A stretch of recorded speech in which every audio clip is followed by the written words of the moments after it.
This is going to be a little participation today because I need your brains and your imagination to come with me on this trip. Recently, I was out in New Mexico in the mountains, from that picture right there. And I experienced something that I had never seen before, ever. We have a lot of experience out there in that particular location for over 20 years, and something really remarkable to me anyway happened. So I want to be able to set the scene for you so you become there with me, and I want you to sit on the porch and look at this scene, and we'll go together. Now today that we're sitting on the porch together, we're sitting at a breathtaking 8,000 feet elevation. So it is actually somewhat difficult the first few days. It is 73 degrees, absolutely perfect. The sky is that purple blue sky that I've never seen except in the mountains of New Mexico. It's absolutely beautiful. And there's a slight wind blowing from, let's see, in this picture, yes, from your left to your right. And it is just the right amount, but we're going to be sitting in the shade, so since it's only 73, we're going to feel a little cool. Okay, it's going to be fine. You don't have to run in and get a coat. I know, turn it up. But we're fine out here, and it's just perfect.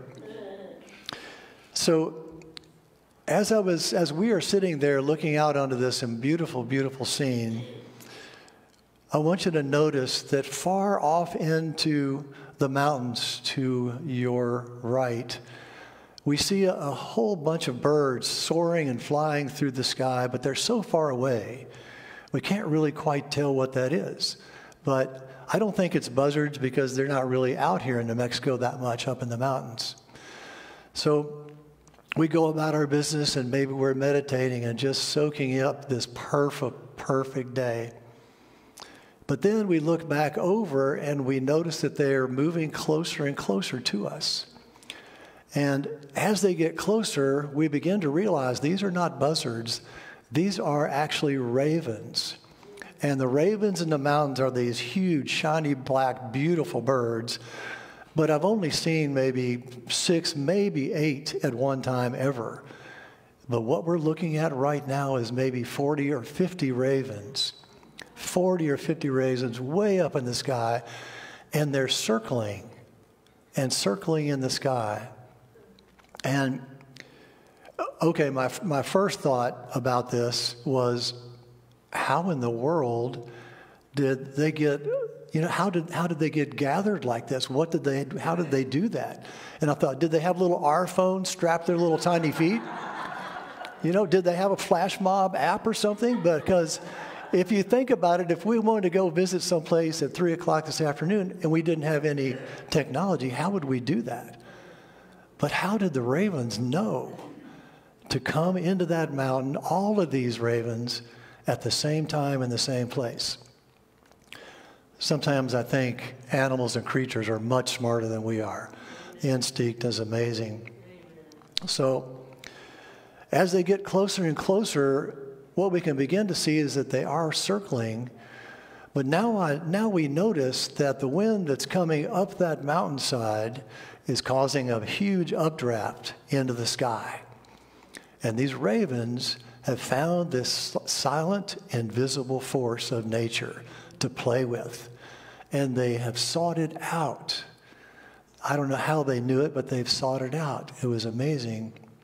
So you could tell that as they were flying around and then faced up to the updraft right here, you could see that force of nature fill their wings and throw them up in the sky like 15 or 20 feet.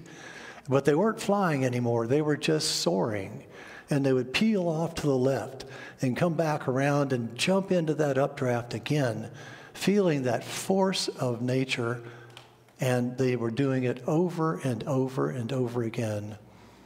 And you could tell that they weren't doing it because of food. They certainly weren't doing it out of fear. They were doing it out of pure joy, pure bliss. And in the time that we were watching them now, we never saw any of them flutter down, get tired and bored, and sit in the tree. They just didn't do that. They just kept going and going and going. It was remarkable. None of them peeled off and went down to Pecos to get a beer. That didn't happen either. I would have done that, but they didn't do that. And it just makes me wonder how incredible it would be for all of us humans to learn to live in that moment of bliss, feeling that source of power all around us. It would be amazing. And yet we don't seem to be able to hold on to it very often. We let life get in the way. We let what we're worried about that happened before and what we're worrying about that's going to happen, instead of just stay in the moment. And I love that fact. I love the fact that we just don't seem to be able to do that. So when I don't understand something, I try to do a lot of research, and I decided to look into the language that we puny human beings use all the time. And maybe you'll get where I'm going, because the first thing I came across was that people would tend to say, well, that's great, but I'm just waiting for the other shoe to drop. Yes.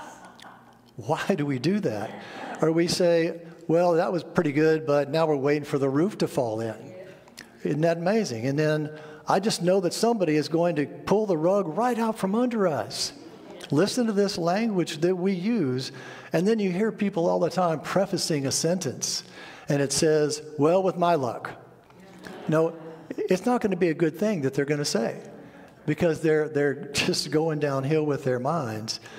And then the one I really like is, well, if I didn't have bad luck, I wouldn't have any luck at all. All right.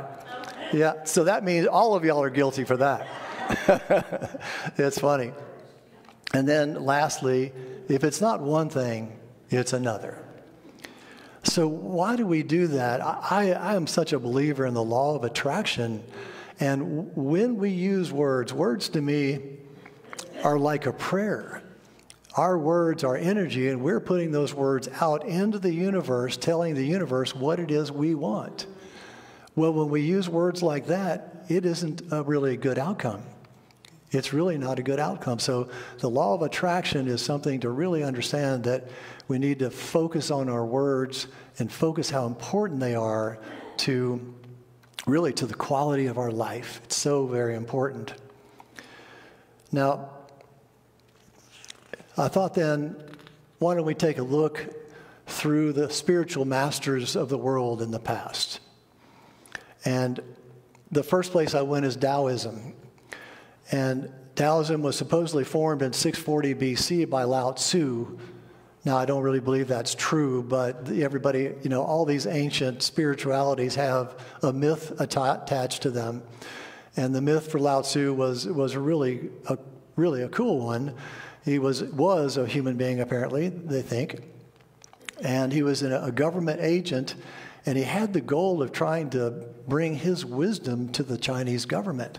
But they kept poo-pooing him and shoving him aside and didn't want to listen to him. And so eventually he got really upset with this, that he decided, I'm leaving, I'm done. I'm going to go outside the gates, not coming back.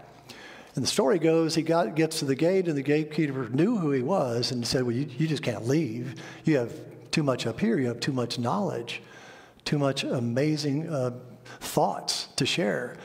And so the story is that he sat down and wrote the Tao Te Ching at that time, and that's where that came from. The reality is that it was probably an evolutionary document like most, but still it's a really, really cool story.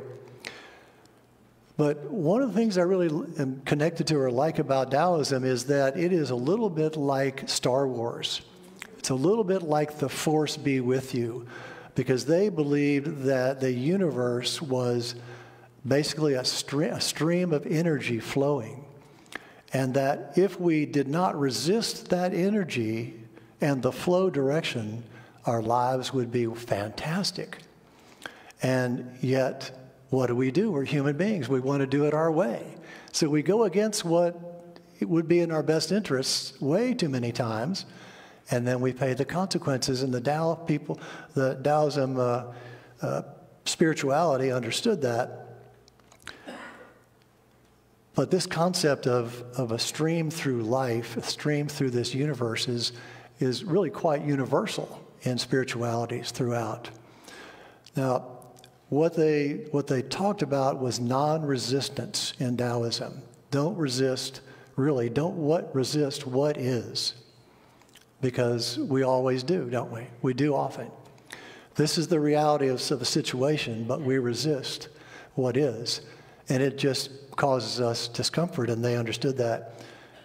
Just to say one more thing about it, one of the things I like is they thought that every human being was innately good in Taoism. Now, that's very much of a unity thought as well. But they said that while everybody is innately good, sometimes human beings have bad behavior. So they didn't believe there was an outside force causing that bad behavior. It was just us doing what us usually does at times. I'm not pointing fingers at anybody, so don't worry, there won't be a test. Now, Buddhism, as you know, was founded by the man ultimately named Buddha, and his name was Siddhartha Gautama. Siddhartha Gautama. Don't make me say that again. It started around 520 BC. Now, it's an interesting story because he was probably the oldest son of a very, very, very wealthy family in Nepal, India. And it was such a huge compound that he in his life never left the compound, never went outside. And the story goes is that everybody in the whole compound was treated as family. And I probably believe that because before Buddhism, there was basically only Hinduism. And it's a very, really kind religion or spirituality. So I believe that. But one day, Siddhartha decided he was going to leave. He got tired, he got bored, he had too much of this luxury stuff going on, and he was going to sneak out the gates. But when he did, as soon as he got outside the gates, he saw starvation and death and murder and all kinds of really terrible things. And that imprinted on this young man what was going to be his life's goal eventually. Because eventually, because of that experience and many others like it, once he began to go out into the real world, he decided that life is suffering. Now, I don't particularly believe that, but he believed life was suffering and that the origin of that suffering was our thoughts and our desires. And if our desires couldn't be met, that we would suffer from that, and that our thoughts clearly caused suffering because of the decisions we make at times that aren't in our best interests. So eventually, of course, we all know that, or probably know that he went into a deep meditation state under the Bodhi tree, probably all just myth, but he went into this meditation and had a huge spiritual experience, and he believed that he was going to be guided to go out into the world and try to do what he could to help the people that he was seeing. Which was amazing. And he walked around India for 45 years. 45 years, quite a commitment. But eventually, well, before we go to that, one of the things I also read is that although the Buddha thought that life was suffering, the Dalai Lama, who was head of the Tibetan school of Buddhism forever, believed that while pain is inevitable, suffering is optional. And I happen to agree with that. I think whatever our responses to situations will determine what happens next. So we are not helpless in any of this. So Siddhartha, as Buddha, eventually decided that we could move through suffering to enlightenment, and he decided there were an eightfold path to enlightenment, eightfold path. Basically, the first part of the path was just to bring the people from the lowest levels of thinking up to some level of morality, because he knew that as long as they stayed where they were and were stealing and killing and whatever, he couldn't help them change their consciousness. And that's what he was teaching. Let's raise our consciousness higher and higher. And if we do that and we're consistent, then enlightenment is possible. Now, that Eightfold Path was right understanding, right thought, right speech, right action, right livelihood, because he knew they had to have a job, and right effort and right mindfulness. All of that supported by the ability to concentrate and focus on what we want to do. Now, I'm simple, so I just look at that as change your thoughts, change your life. That's my one path to enlightenment. Change your thoughts, change your life. But I want to focus on mindfulness because that's such a really big part of Buddhism. Now, I'm a little bit of a skeptic because words like mindfulness and quantum physics and quantum mechanics, to me, always seem to be something that somebody puts in their book to make them look smart. But because I don't know what mindfulness is, but I do know what quantum mechanics is, and it's always used incorrectly.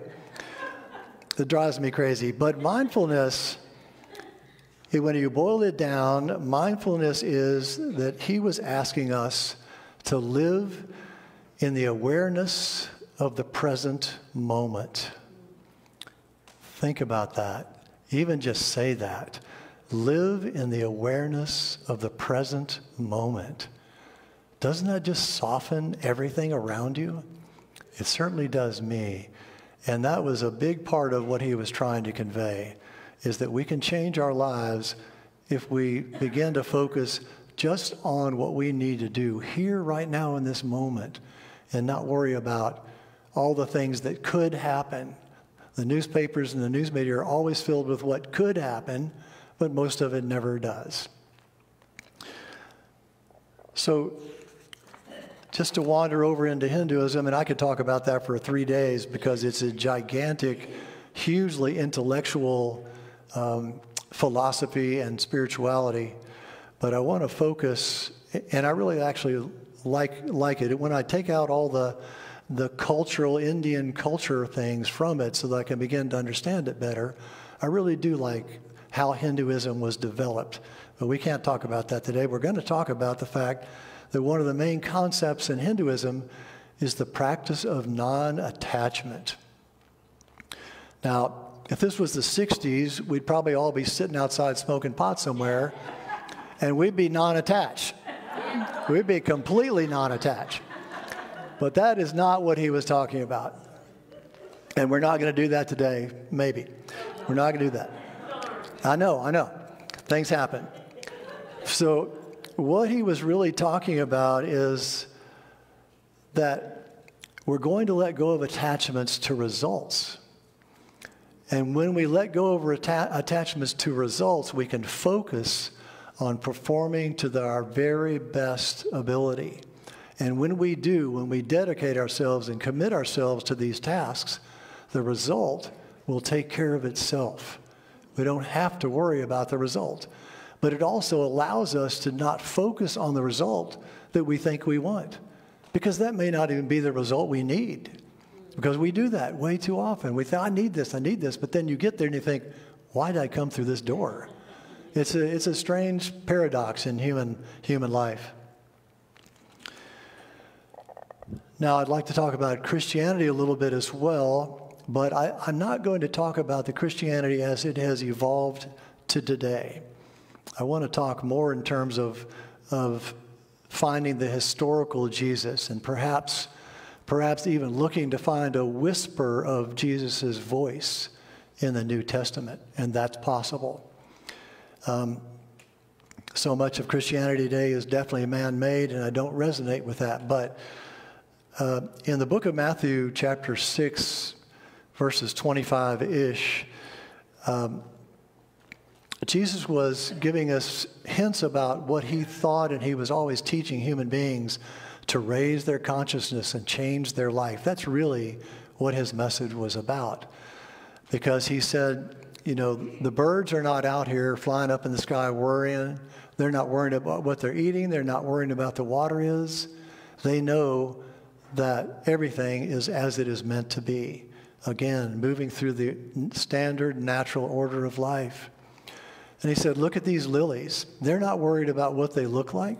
You may be worried about what you're looking like and what you dress, but these lilies have got it together. They're not worried about that. It's a totally different mentality. So what he was really saying in these statements is to focus again on the current moment. Get in the stream of life which he understood really clearly, because he knew that the outward life that we live is generally an illusion, but the truth is something so much deeper. Now, in this chapter, he also goes a step further and says, look for the kingdom of heaven within. The truth of who we are is within, and that is your place where you'll find peace and contentment. You don't have to worry about what you wear, and you don't have to worry about what you're going to eat that day. This is going to be the way it is. Now, interestingly enough, the very last thing he said in that particular chapter was really to seek and you will find, and knock and it will be open to you. Because he's saying it's already there. Everything you ever want is already there. And all we have to do is live in the awareness of the present moment. Thank you all so much.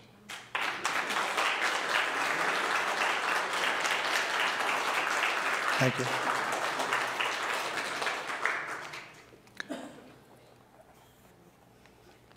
Now let's take some of these thoughts and move into our meditation time. And, oh boy. Okay.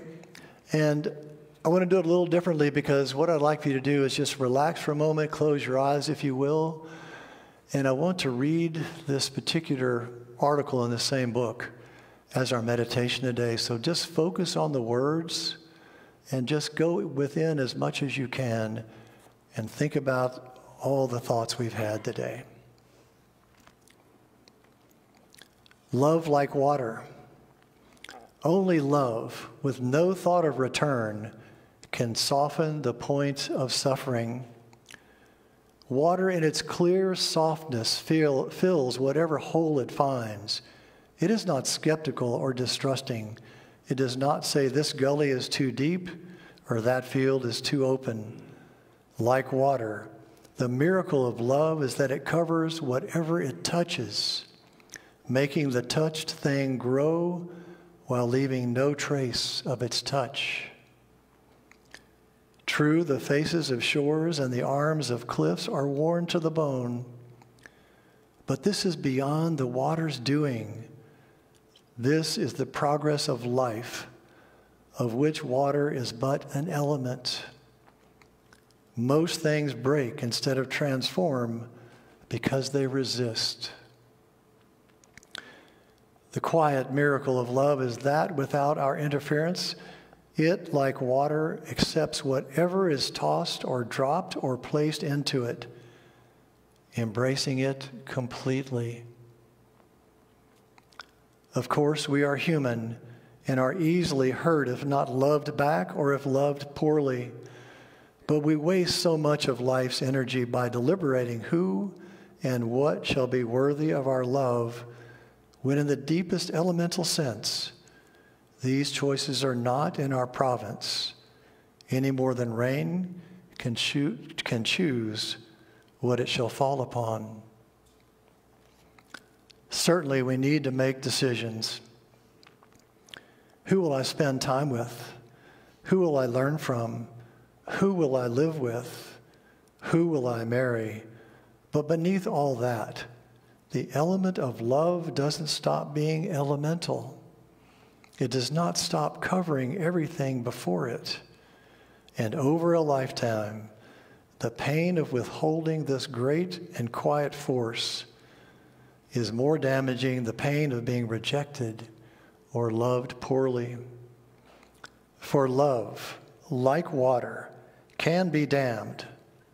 But to what end? Why would we do that?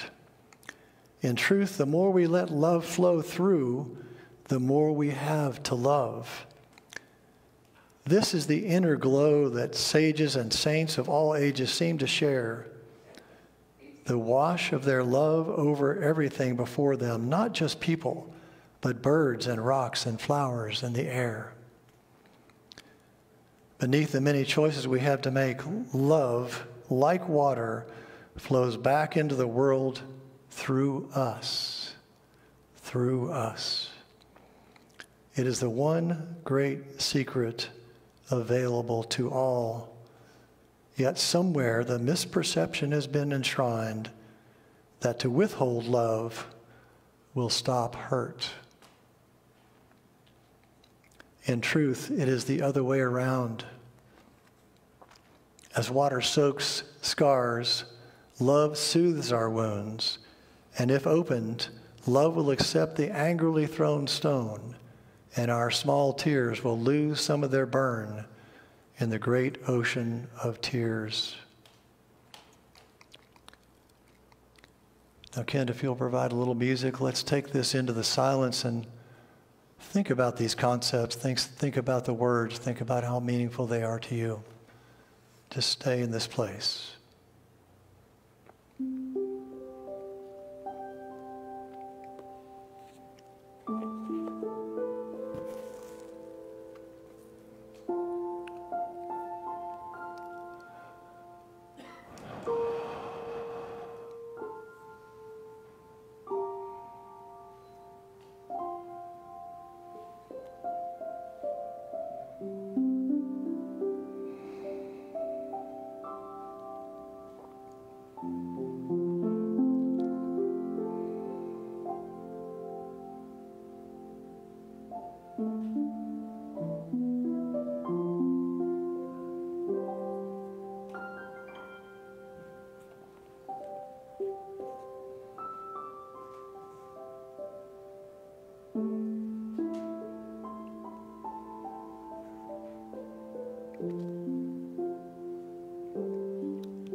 Now, as we begin to come back in the room, just when you're ready, take a deep breath and know that you're here safe and loved.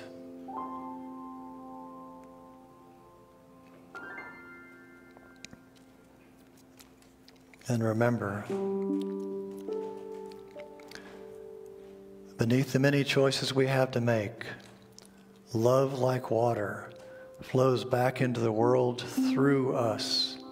It is the one great secret available to all of us.